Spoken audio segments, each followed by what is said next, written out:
Ascent Audio, a division of Recorded Books, presents King Dollar, the Past and Future of the World's Dominant Currency, by Paul Blustein. Narrated by David Stifel. Chapter 1. With Great Power. Of all the logistical problems bedeviling businesses through the ages, the woes of New York City banks in the first half of the 19th century surely rank among the most vexatious. During that period, the banks employed squads of porters who traveled on foot from bank to bank, toting bundles of checks and specie, that is, gold coins, exchanging items at each stop depending on how much their employers owed or were entitled to receive. Laborious, risky, and prone to mishap as it may sound, this system was the best the banks could come up with for settling mutual obligations that arose from the burgeoning amount of their customers' payments and receipts. Every time customers wrote checks, new obligations would be created, with more gold-hauling work for the porters.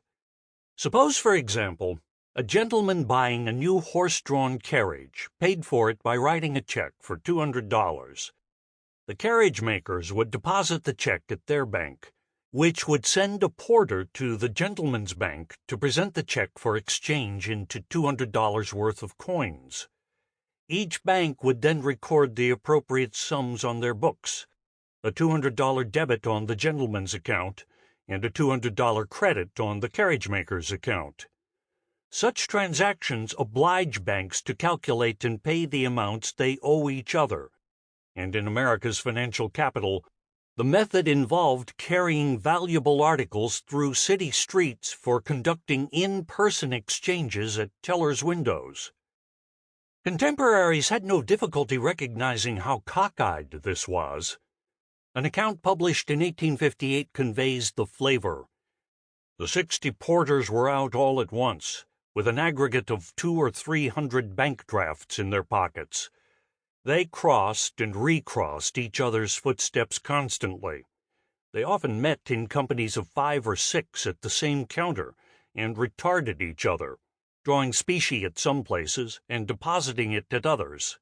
And the whole process was one of confusion, disputes, and unavoidable blunders, of which no description could give an exact impression. After all the draft drawing was over, came the settlement of the Wall Street porters among themselves.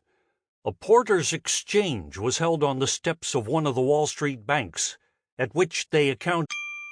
Sample complete. Ready to continue?